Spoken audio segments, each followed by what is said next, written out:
رحم اللہ من قرأ الفاتحہ.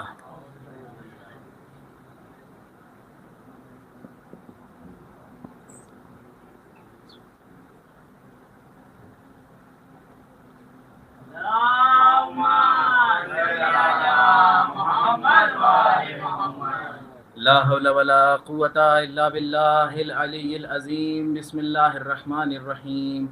الحمد للہ رب العالمین والصلاة والسلام علی اشرف الانبیاء والمرسلین وخاتم النبیین سیدنا مولانا بالقاسم المحمد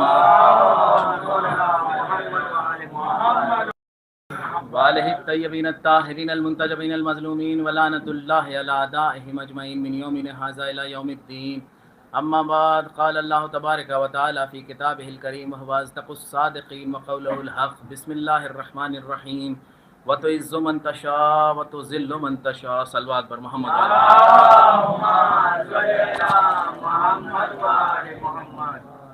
عزاداران مظلوم کربلا، یہ مہینہ سفر کا ہے اور جو امام سجاد سے منسوب ہے.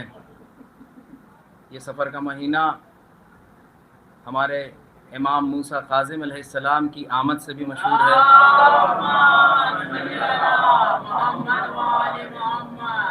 اور مصیبت اہل بیت اور سفر اہل بیت اسیران کربلا سے بھی منسوب ہے. جب اسیران کربلا دربار یزید میں پہنچے، یزید ملعون نے کہا کہ آج ہم نے بدر کا بدلہ لے لیا ہے، ہم نے بنی ہاشم سے بدر کا بدلہ لے لیا ہے. تو سیدہ زینب فرماتی ہیں کہ بخدا قسم ہم نے اس پورے عرصے میں سوائے خدا کے جمال کے اور کچھ نہ دیکھا، ہم نے خدا کے جمال کے علاوہ کچھ نہ دیکھا.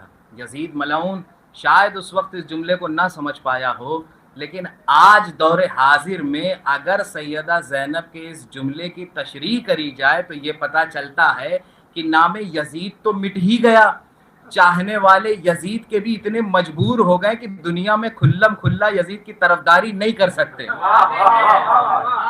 کھلم کھلا یزید کی طرفداری کر نہیں سکتے، یزید کا نام نہیں لے سکتے. اگر کوئی شخص کوئی بد نسل یا جس کی ماں نے خطا کی ہو وہ شخص یزید کی طرفداری کر بھی دیتا ہے تو ساری دنیا سے گالیاں ملتی ہے. تو خدا کا جمال جو سیدہ زینب نے دیکھا، وہ خدا کا جمال یہ ہے کہ آج صرف شیعہ ہی نہیں بلکہ ہر قوم حسین کا نام لے رہی ہے. ہر وہ قوم جو چاہے اس دنیا میں کسی بھی مکتب فکر سے تعلق رکھتے ہوں، لیکن وہ یہ جانتے ہیں کہ ہاں یزید ظالم تھا، حسین حق پر تھے. تو یہ جو جمال خداوندی تھا، کیونکہ ہر نبی نے امتحان دیے ہیں، سیدہ زینب یہ بات جانتی تھی. اور اسی طرح سے جب نبیوں نے امتحان دیے تو وارث نبی نے بھی امتحان دیا. امتحان دینا، تکلیف پہنچ جانا، لیکن اس تکلیف بدلے میں خدا کی طرف سے جو جمال، خدا کا جمال ملا ہے، اس جمال کا نتیجہ یہ ہے کہ جو لوگ اپنے مکتب فکر میں، جن کے مکتب فکر میں حسین ابن علی کا کوئی بھی مقام نہیں بھی ہو، وہ بھی حسین ابن علی کے غم میں شامل ہو جاتے ہیں. اور آج تک کائنات میں نسل یزید ہی کیوں نہ ہو، کھلم کھلا یزید کی طرفداری نہیں کر سکتے. علامہ اقبال فرماتے تھے کہ حد ہی نہیں حسین تیرے انتقام کی، لفظ یزید گالی سے بدتر بنا دیا.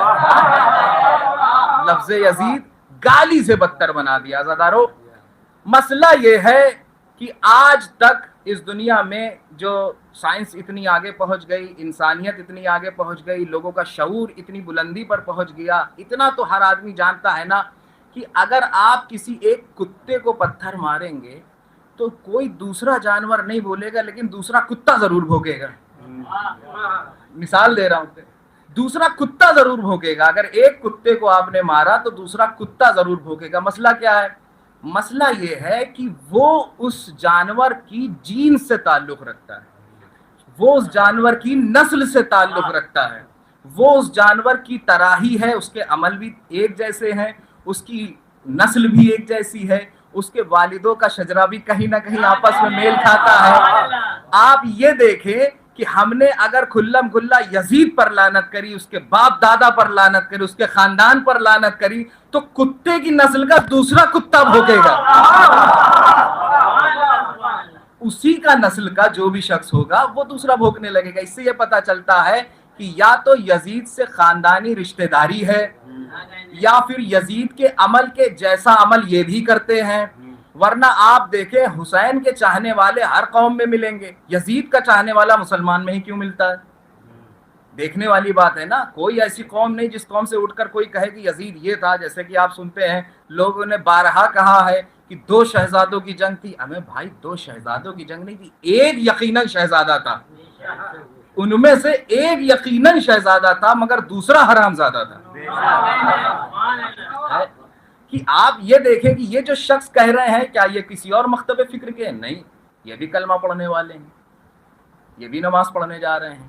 مسئلہ یہ ہے کہ ہمارے لوگوں کے درمیان یہ بات بڑی رائج اور عام ہے۔ ہمیں برا نہیں لگتا اگر کوئی شخص یزید کی طرفداری کر لے، بھائی ہو سکتا ہے اس کی نسل سے ہو سکتا ہے اس کی رشتہ داری سے ہو سکتا ہے کہ اس کا عمل اور یزید کا عمل سیم ہو، برابر ہو، ایک جیسا ہو، مسئلہ نہیں۔ آپ نے دیکھا ساری تاریخ، سارے مسلمان فرقے، ہر کوئی یہ تاریخیں پڑھتا ہے، حابیل نے قابیل کو مار دیا، سارا عالم اسلام قابیل کو ظالم اور قاتل مانتا ہے اور حابیل کو مقتول مانتا ہے۔ جناب زکریا کا قتل ہوا، جناب زکریا کے قاتلوں پر سب لعنت کرتے ہیں، جناب زکریا کو سب مقتول مانتے ہیں۔ اسی طرح سے جیسے کہ ناقہ صالحہ کی شہادت ہوئی، سارے کے سارے لوگ قاتلوں پر لعنت کرتے ہیں اور مقتول کی حمایت کرتے ہیں۔ حضرت ابراہیم کو آگ میں ڈالا گیا، نمرود ہو، فرعون ہو، شداد ہو، ہر ایک پر لعنت کر رہے ہیں، ابو جہل، ابو لہب تک تو ٹھیک مسئلہ ہے، یہاں تک تو ظالموں پر لعنت جا رہی ہے، مقتول کی ہمدردی ہو رہی ہے۔ لیکن اس کے بعد کا جو مسئلہ آتا ہے، یہاں پہ مسئلہ یہ آ جاتا ہے کہ حسین سے مانگنے آیا بیعت یزید، بڑی توجہ، حسین سے مانگنے آیا بیعت یزید، مانگنے آیا۔ اب یہ در اہل بیت ہے، بڑی خاص توجہ، یہ ہے در اہل بیت، یہاں سے خالی کوئی نہیں جاتا۔ یزید بھی مانگنے آیا، کیا آیا؟ بیعت آیا مانگنے۔ حسین نے انکار کرا، بیعت سے انکار کیا، مگر خالی ہاتھ نہیں جانے دیا۔ لعنتوں کا جو بورا سر پہ ہے، قیامت تک در حسین کی وجہ سے لعنت کھا رہا ہے، خالی وہ بھی نہیں گیا۔ تو مسئلہ یہ ہے کہ جتنے بھی مقتولین ہوئے اور جتنے بھی قاتلین ہوئے، ان سب کے سب جو مقتول ہیں ان کے تو چاہنے والے آج بھی ہیں، کیونکہ قرآن میں آیتیں ہیں اور ذکر خدا ہے اور اسلام کی تائید ہے، اسلام کی تعلیم ہے، تو سارے کے سارے لوگ مقتولین کے تو طرفدار ہیں، لیکن قاتلین کی نسلیں ختم ہو گئی، لیکن یزید کی نسل شاید ہے۔ اس وجہ سے کہیں نہ کہیں محرم آتے ہی خون میں ابال آ جاتا ہے، نجاست کے خون، نجاست بھڑکنے لگتی ہے اور پوچھا جاتا ہے یہ کیوں کرتے ہو، وہ کیوں کرتے ہو، یہ کیوں کرتے ہو، وہ کیوں کرتے ہو۔ ابے بھائی سال بھر ہم اور بھی عمل کرتے ہیں، بڑی توجہ، سال بھر ہم اور بھی عمل کرتے ہیں، بہت اختلافات ہیں، کبھی اس پر سوال نہیں آتے۔ سوال محرم میں کیوں آتے؟ پتا چلا ہم نے کتے کو پتھر مارتے ہیں، ہم لعنت جو ہم اس کتے پر کرتے ہیں تو نسل کا دوسرا کتا بھونکنے لگتا ہے، وہ جانتا ہے کہ یہ مجلسیں ہوں گی، مجلسوں میں ذکر اہل بیت ہوگا، ذکر اہل بیت کے بعد مصائب ہوں گے، مصائب انسان یاد کرے گا اور لعنت کرے گا یزید پر، لعنت کرے گا یزید پر۔ اب جب یزید پر لعنت ہو رہی ہے تو مسئلہ یہ ہے کہ جب آیت کریمہ ارشاد فرمائی وَتُعِزُّ مَن تَشَاءُ وَتُذِلُّ مَن تَشَاءُ، زیادہ وقت نہ لیتے ہوئے کہ خدا جسے چاہتا ہے اسے عزت دیتا ہے۔ سیدہ زینب نے جو کہا دربار شام میں کہ اللہ نے ہمیں اس پورے عرصے میں خدا کے جمال کے علاوہ کچھ نہیں دکھایا، اس کا مسئلہ تھا سیدہ زینب آیتوں کی تشریح جانتی تھی، معلمہ غیر معلمہ ہیں، آیتوں کی تشریح ان سے بہتر کون جانتا ہے؟ سیدہ زینب جانتی تھی خدا نے جمال دکھایا ہے، کائنات میں دنیا کے ختم ہونے تک یہ نام حسین، یہ فرش عزا، یہ علم، یہ ذکر یہ باقی رہے گا، یہ خدا کا جمال ہے۔ لیکن سیدہ زینب یہ بھی جانتی تھی کہ وہ تو ذل و منتشا، اللہ جسے ذلت دینا چاہ رہا ہے، تو یہ یزید جو کار کر کے اپنے آپ کو فخر محسوس تو کر رہا ہے، لیکن ایک وقت ایسا آئے گا کہ اس کا نام لینے والے اس دنیا میں نہیں موجود ہوں گے، اس کا نام لینے والے بھی اس دنیا میں موجود نہیں رہیں گے۔ وجہ یہ ہے کہ یزید کے کارنامے اتنے غلیظ تھے کہ آج اگر کوئی شخص اپنے آپ کو محبان یزید کہنا بھی چاہے تو کہہ نہیں سکتا، محبان یزید کہنا بھی چاہے تو کہہ نہیں سکتا، مجبوری یہ ہے، کیونکہ اگر یزید کی طرفداری کرے گا بھی تو اس کے کارنامے ایسے ہیں کہ اس کو شرمندگی ہو جائے گی۔ فخر تو ہمیں ہے، بڑی توجہ، فخر تو ہمیں کہ ہم نے ہر اس شخص کو ہی اپنا رہنما مانا ہے کہ جو طہارتوں کے معیار میں معراج پر تھا، طہارتوں کی معراج پر تھا۔ لیکن افسوس یہ ہے کہ کچھ لوگوں نے کچھ ایسے لوگوں کو مان لیا کہ جو نجاست میں بھی اس حد تک نجس تھے کہ دور عرب میں بھی وہ مثال تھے، دور عرب میں بھی وہ مثال تھے۔ تو معاملہ یہ ہے کہ یزید نے بیعت لینا نہیں چاہا بلکہ خدا نے اسے ذلیل کرنا چاہا، وہ تو ذل و منتشا، خدا نے چاہا کہ یہ ذلیل ہو جائے اس لیے بیعت مانگی اور تا قیامت ذلیل ہو گیا۔ اور اس کے علاوہ آج دور حاضر میں بھی ایک شخص اچھی خاصی اپنی زندگی بسر کر رہا ہوتا ہے اپنے مسجد مدرسے میں یا کہیں پر بھی جا کے اپنی روزی روٹی چلاتا ہے، جب یہ سوچتا ہے کہ تھوڑا اور انکم میں اضافہ ہو جائے تو غم حسین کے خلاف بھونکنے لگتا ہے، سوچتا ہے کہ شاید کچھ اضافہ ہو جائے۔ اصل میں وہ اپنے آپ میں یہ ارادہ نہیں کرتا بلکہ خدا اسے ذلیل کرنا چاہتا ہے، خدا اسے ذلیل کرنا چاہتا ہے، لہٰذا وہ غم حسین کے خلاف بولتا ہے۔ اور جو شخص بھی غم حسین کے خلاف بولنے کی کوشش کرتا ہے، نتیجہ صاف یہ ہے کہ آیت قرآن اسے اس منزل پر لے کے آ رہی ہے جہاں پر اسے ذلیل ہونا پڑے گا، کیونکہ خدا نے بھی کہا ہے وَتُعِزُّ مَن تَشَاءُ وَتُذِلُّ مَن تَشَاءُ۔ صلوات پڑھیں محمد علیہ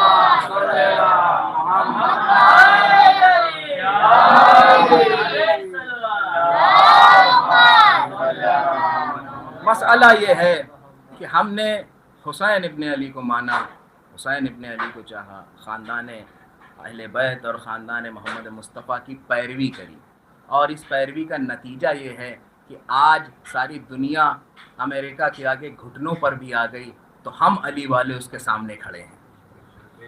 آج بھی وہ دور ہے کہ اگر ساری دنیا میں جسے کہا جاتا ہے کہ انہوں نے لیڈروں کو مار دیا، ارے بھائی اگر ایک خامنئی کے جیسے 1000 خامنئی بھی شہید ہو جاتے تو بھی فرش ازا ایک اور خامنئی پیدا کر دیتی، فرش ازا ایک اور خامنئی پیدا کر دیتی، اور وہ بھی ہوتا تو وہ بھی امام حسین کے مقصد کے لیے آگے کھڑا ہوتا، جس طرح سے امام حسین علیہ السلام نے کہا تھا نا کہ من مثلی لا یباہ مثلا، مجھ جیسا اس جیسے کی بیعت نہیں کر سکتا ہے۔ صلوات پڑھے محمد